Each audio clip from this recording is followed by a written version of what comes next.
छत्रपाल सोनी जी भाई जयप्रकाश जी को सोनी बिरादरी से और समाज के हिसाब से पगड़ी भेंट करेंगे। इनका सभी का हार्दिक दिल से स्वागत करते हैं, धन्यवाद करते हैं। जो जयप्रकाश जी है सबके दिलों की धड़कन, सबका चहेता, हर घर का चहेता, जिसका नाम जयप्रकाश है। आज एक महीने जब टिकट नहीं मिली थी और मंच पर विराजमान कांग्रेस पार्टी के नेतागण, शहर के सज्जनों, देवी और नौजवान भाइयों, रामनिवास जी कह रहे थे कि कहां से आया रामनिवास जी। सबसे बड़ा विधानसभा क्षेत्र है, 2,30,000 का उचाना। और ये समझो कि उचाना में वैसे तो रणजीत सिंह से पहला खड़ा नहीं मेरा, ये दूसरी कुश्ती है। 1998 में मैं तो लड़ रहा था, आपको याद होगा, निर्दलीय, और रणजीत सिंह लड़ रहे थे कांग्रेस पार्टी से। मुझे वोट मिले 2.25 लाख और रणजीत सिंह को मिले कुल 80,000। और उचाना वाले मजाक कर रहे थे, बोला पहले दिए थे इसको 3500, एक का रखा ने 2100 में। तो वहां क्योंकि उस इलाके के लोगों ने भावना में बह करके या गुस्से में आकर के या किन्हीं कारणों से असेंबली में दुष्यंत चौटाला को जिताया था, और थोड़ा नहीं जिताया, 52,000 से जीता। लेकिन वो अपनी इच्छाओं पर, आशाओं पर, लोगों के उस पर खरा नहीं उतरा। आज मेरे ख्याल में वहां बीजेपी का हो, कोई जेजेपी का हो, लोकदल का कुछ है नहीं। जितने भी उम्मीदवार खड़े हैं उचाना में, इनकी मैं नहीं समझता कि सारे मिलकर भी 20,000 वोट ले लें।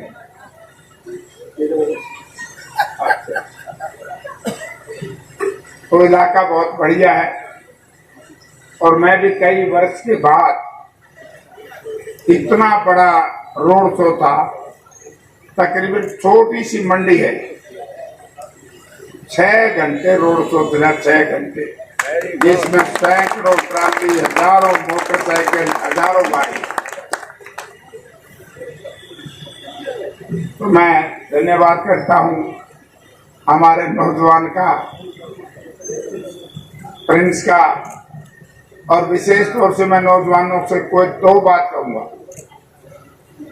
आज से 37 वर्ष पहले का मुझे वो समय याद आ गया जब मैंने लोकसभा का चुनाव लड़ा था, और यहाँ के बजाय कटला रामलीला में हमने सभा की थी।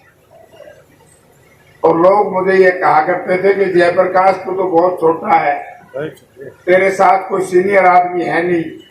क्योंकि मैं स्टूडेंट्स पॉलिटिक्स करता करता यूथ की पॉलिटिक्स करने लग गया, और मुझे जनता दल से टिकट मिला। और लोगों ने पहले तो मेरा मजाक किया, जैसे आज दिवांशु बुद्धि राजा का किया करेंगे। जब कांग्रेस पार्टी ने दिवांशु बुद्धू राजा को टिकट दी तो मैंने बयान दिया था, बहुत से लोगों ने कहा कि कांग्रेस पार्टी ने तस्करी में रख करके बीजेपी को सीट दे दी। लेकिन मैंने कहा कि आज से 37 वर्ष पहले मुझे भी यही कहा जाता था। बालू को जब टिकट दी उसको भी यही कहा जाता था, क्या करते ना, बालू बालू वाला कुछ नहीं भाई आ रहेगा। जयप्रकाश जीता, बालू का लोगों ने शेर बना दिया बड़ौदा ने। और बुद्धि राजा से अभी मेरी 20 मिनट पहले बात हुई, बोला अंकल और के करना है, मैं तो खैच दे, जवान छोड़ा 24 से 24 घंटा राउंड रख लो, काम कर। मनोहर लाल जी तो बुखरा गए, आपने देखा ही होगा। यानी कि मैंने जिंदगी में, हमारे से बड़े भी बैठे हैं, लेकिन मेरी भी 69 साल उम्र हो रही है। जो व्यक्ति स्वर्ग से हार जाए, जो स्वर्ग में हो, उसकी बुराई यदि को करता हुआ मुझे दिखाई दिया तो बीजेपी के लोग दिखाई दिए आज अनुरूपता दूसरे लोगों को कहते हैं, हम आपको संस्कृति सिखाएंगे। यही संस्कृति है क्या? यही संस्कार है क्या? जिस तरीके से स्वर्गीय चौधरी भजनलाल जी के प्रति किन शब्दों का इस्तेमाल किया और चौधरी भजनलाल के प्रति नहीं किया, उनको भी नहीं छोड़ा। भिवानी में गया तो चौधरी बंसीलाल के भी प्रति यही कह के आया, और फतेहाबाद में गया तो चौटाला परिवार के प्रति भी यही कहा। तो आज मुझे पत्रकार पूछने लगे कि मनोहर लाल क्या घबराए हुए हैं? मैं ये घबराए हुए ने घायल पक्षी की तरह फड़फड़ा रहे हैं। पहले तो खुश थे, अब गए पक्ष। टोटल करनाल का यूथ दिवांशु के साथ लग गया, और जब एक हो गए यू प्रिंस मेरे साथ है तो रामनिवास जी करके कहा जाएंगे? क्या हिम्मत है भाई, छोड़ के अपने पोता पोती ने कोई। उस वक्त भी मुझे यही कहते थे, बोला जेपी यार हम छोटे छोटे जो मैं ये पैदा तो तारे हो रहे हैं, और निवासी का चुनाव में बहुत अच्छे मार्जिन से जीता। तो आज मैं मेरे नौजवान भाइयों से एक ही बात कहना चाहूँ, राजनीति करना कोई पाप नहीं, राजनीति करना कोई अपराध नहीं, बल्कि अच्छे लोग राजनीति से घटते जा रहे। यदि राजनीति से लोग कम हो जाएंगे, अच्छे लोग नहीं रहेंगे, तो आप ये समझिए कि राजनीति का यही हर्ष होगा जो आज होगा। आज पूरे देश का विपक्ष एक ही बात कह रहा है कि संविधान बचाओ, प्रजातंत्र बचाओ। आज देश में प्रजातंत्र बचा नहीं। अगर देश में प्रजातंत्र होता, चंडीगढ़ के मेयर के चुनाव में इंडिया गठबंधन का जो आम आदमी पार्टी का प्रत्याशी था, आप लोगों के सामने कैसे उनके बैलेट पेपर कैंसिल किए गए। आज तक कोई बहाना ऐसा आया तो बताओ। दूसरा उदाहरण मैं देता हूं, सूरत के अंदर कांग्रेस पार्टी जो उम्मीदवार थे, पहले तो इन्होंने उसके जो दो दस्तखत करने वाले थे, जैसे अब अगुवाई रखते हैं, दोनों को सीआईए स्टाफ में दे दिया, उसके घर में ईडी भेज दी, सारा कुंबा दिया डरा, और वो कैंसिल कर दिया, हाथ जोड़ के पैंडा छुटवाए। यानी कि प्रपोजर बनना उससे भी भयभीत। प्रपोजर ने कहा कि जी मेरे दस्तखत कोई नहीं तो किसी और के हेमंत ने पैंडा छुटवाए। जब प्रपोजर मना कर देगा तो स्क्रूटनी में कैंसिल हो जाएगा। कवरिंग कैंडिडेट का कैंसिल करा दिया। यही प्रजातंत्र है। यही हाल इंदौर का हुआ। अभी मेरे पास टेलीफोन आया कि जो कई साल तक एडवोकेट जनरल रहे हैं हरियाणा के, वो आए हैं। परसों मैंने पर्चा दाखिल करना है, बोला पहले वो चेक करेंगे, कहते अपने गले में ठगी कर ले। ये हाल हो रहे, कहां प्रजातंत्र है? यही हमारी लड़ाई। जबकि कोई भी फार्म हम भरते हैं, उसकी जिम्मेवारी रिटर्निंग अफसर की है, और रिटर्निंग अफसर पहले उसको चेक करता है। मैं तो 14वां चुनाव लड़ू, पहले वो चेक करता है। अगर उसके बाद भी कैंसिल होता है तो जिम्मेवारी रिटर्निंग अफसर की है। लेकिन डेमोक्रेसी लोगों देश में नहीं है। संविधान को बदलने का प्रयास किया जा रहा है। अगर डेमोक्रेसी होती तो आप लोगों के सामने है कि केजरीवाल बिना कसूर क्या जेल में। क्या कसूर था केजरीवाल का? एक कसूर था कि उन्होंने दिल्ली और पंजाब पे कब्जा कर लिया। हेमंत सोरेन, उनके पिताजी और मैं 2 बार एमपी रहे इकट्ठे। एक गरीब का, दलित का बेटा है। सुप्रीम कोर्ट ने मान लिया कि कुछ नहीं बनता, लेकिन पीएमएलए ऐसा बना दिया, जो गिरफ्तार होता उसने सिद्ध करना पड़ेगा कि मैं गलत नहीं हूं। पुलिस ने कुछ नहीं करना, पुलिस ने तो पकड़ दिया, ईडी ने पकड़ दिया। यूईडी का तोता ऐसा बिठाया है। मैं एक दिन बजरंग से मजाक करूंगा, मैं बजरंग आने वाले तेरे भी हैं। नहीं सही था, बाबूराम सिंह लगाएंगे मेरा साथी है, एक बहुत बढ़िया 45 साल से मेरे साथ है, दिल्ली में है, बाबूराम सिंगला। उसके बेटे का केवल एक कसूर है, वो केजरीवाल का रिश्तेदार है। तो कैसे काम करेगा? लोग जेलों में डाल करके और सत्ता हासिल करना चाहें, मैं नहीं समझता कि सामने वाले नौजवान इस बात को स्वीकार कर लें। तो नौजवानों, आपने लड़ाई लड़नी पड़ेगी।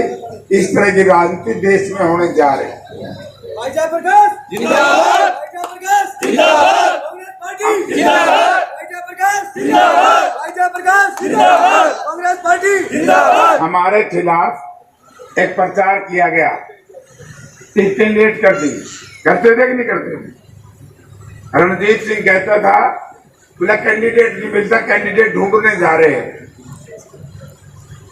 लेकिन मैं कहता हूं कि बहुत लंबे अरसे के बाद कांग्रेस पार्टी ने इतनी बढ़िया टिकटें दी हैं कि मनोहर लाल जी से लेकर के प्रधानमंत्री तक रात को चैन नहीं है। हरियाणा बनने के बाद ये रिकॉर्ड की चीज है कि कांग्रेस पार्टी नहीं, ठेकेदारी तो बीसी की लेती है बीजेपी।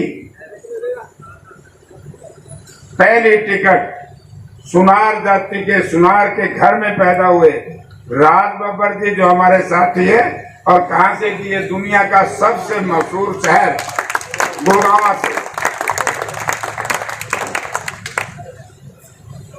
वो मैरिट जो बहुत बार बार हमारे खिलाफ एक प्रचार करते थे, जाट नॉन जाट, जाट नॉन जाट। अब देख लो मार्केट भिवानी में हमेशा ही चौधरी बंसीलाल का परिवार लड़ता था, वहां से ओबीसी को दे दी। गुड़गांव बीसी, फरीदाबाद ओबीसी, भिवानी फिर ओबीसी, यहां मैं, वहां शैलजा जी। सोनीपत हमारे ब्रह्मचारी जी है, सतपाल महाराज। कभी जीवन में नहीं सोचा था ब्रह्मचारी जी ने कि तेरे को बात बनेगी, 2 लाख से ऊपर जीतेगा। बहुत जबरदस्त मूवमेंट उसकी चल रही। शिवांशी बुद्धू राजा, बोधी राजा ने सारी छाटुआ रखी है। एक सीट हमारी अलायंस में गई आम आदमी पार्टी की, वो अग्रवाल समुदाय। तो बीजेपी की जो बात करती थी एससी बीसी की, दलित की, दलित को तो छोड़ गई, क्योंकि संविधान बदलेगी, रिजर्वेशन बदलेगा, तो दलित तो आज समझ गया। अगर 2 अप्रैल 2018 को दलितों के बेटे सड़कों पर आकर के अपने हकूकों की लड़ाई नहीं लड़ते, तो मेरे हिसाब से आज संविधान में तरमीम होगी। तो मैं तो ये बातें आपको इसलिए कहता हूं, आज भारतीय जनता पार्टी के पास उसका कोई एजेंडा नहीं है। प्रधानमंत्री जी ने, मुख्यमंत्री तो बेचारा क्या करेगा, वो तो मुख्यमंत्री ही नहीं है। वो खुद ही हंसने लग गया, बोला मुझे नहीं लगता मैं मुख्यमंत्री हूं, सरकार ही नहीं है। कभी मुख्यमंत्री का नाम सुना तो बता दो। एक उद्घाटन का पत्थर लगाया। आज तक 40 साल की राजनीति में 4 बार मैं भी पावर में रहा हूं। एक्स चीफ मिनिस्टर का, एक्स मिनिस्टर का, एक्स एमएलए का, एक्स एमपी का, कभी पत्थर पे नाम नहीं लिखा जाता। उस पे लिखा सबसे ऊपर एक्स, तो ex chief minister Manohar Lal ji, और उससे नीचे लिखा है नायब सिंह मुख्यमंत्री, नायब सिंह सैनी। तो मैंने कहा कि देखो 2 जगह अपमान। नरेंद्र मोदी जी ने देश के सबसे बड़े प्रजातंत्र के मंदिर पार्लियामेंट का उद्घाटन किया। महामहिम राष्ट्रपति महोदया का नाम इसलिए नहीं लिखा क्योंकि 1 नंबर पे आता, 1 नंबर की नागरिक। उपराष्ट्रपति का नाम इसलिए नहीं लिखा, वो 2 नंबर पे आते ही। प्रोटोकॉल में प्रधानमंत्री आता 3रे नंबर। वहां तो राष्ट्रपति का नाम नहीं लिखते और यहाँ एक्स का नाम लिखते हैं। इससे बड़ा अनार्की, इससे बड़ी तानाशाही देश में लोगों को क्या हो। मैं तो आपसे एक ही नम्रतापूर्वक निवेदन करूंगा, अब की बार काम जम रहा है, लोगों की सोच है, क्योंकि आप दुकानदार भाई हो। मुझे ये बता दो कि इस शहर में कितने ऐसे दुकानदार भाई हैं, विशेष तौर जो किराए की दुकान लेकर के बिजली का, पानी का, उसका बाकी जो ओवरऑल एक्सपेंसेस निकलते हैं, तो मैंने बता दी यहाँ तो ऑनलाइन अडानी अंबानी ये बोलता हमने खावेगा, और ईडी वाला हमने खावेगा, और संविधान बदल गया तो ऐसी बीसी खावेगा। तो इसे पीछा छुड़वा लो। जयप्रकाश आपका है। 1989 में शहर के लोगों ने मेरे खिलाफ बड़ा एक इस तरह का माहौल बना दिया, लेकिन जैसे ही मैं मंत्री बना, शहर के लोगों ने 96 में मुझे 45,000 से जिताया, 2005 में 50,000 से जिताया। अब मैं 15 साल से मैं भी चक्कर काटू हूँ, और मेरे पास मेरे ख्याल में कोई एमपी आप लोगों को याद नहीं होगा यहाँ पहले एमपी कौन थे। मैं कम से कम शहर में आता तो था,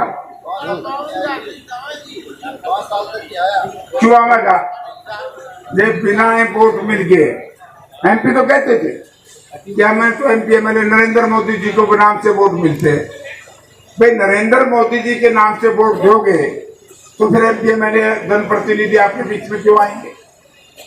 तो मैं तो आपसे एक ही बात कहूंगा, आपने मेरे को देख बरत रखे, चाहे कोई भी वर्ग हो। हुड्डा साहब जब चीफ मिनिस्टर थे, हमने हर वर्ग को जिस तरह की उनकी मांग थी उसको पूरा करने का काम किया। तो इसलिए बुजुर्गों और भाइयों, इनके पसली बात का ही डालना मरवाए जो नौजवानों, मैं आपकी जिम्मेवारी रहा हूँ कि आप में उमंग है, आप में जोश है, आप में ऊर्जा है, आप में ताकत है, आप निस्वार्थ हो। तो अब की बार हैवी पोलिंग करा लियो। मेरा भी के जुगाड़ बनता दिखे से, और इन बेईमानों से पीछा छूट जाएगा, ना ईडी आएगी ना आईडी आएगी। तो यही बात कहने के लिए आया हूँ। मेरे सिर के ऊपर रामनिवास जी ने पगड़ी बांधी है। जयप्रकाश की नसों में जब तक खून का आखिरी कतरा रहेगा, आपकी सम्मानित पगड़ी को अपमानित नहीं होने दूंगा कि मुझे सर्वस्व कुर्बान करना पड़े। आपका बहुत बहुत धन्यवाद।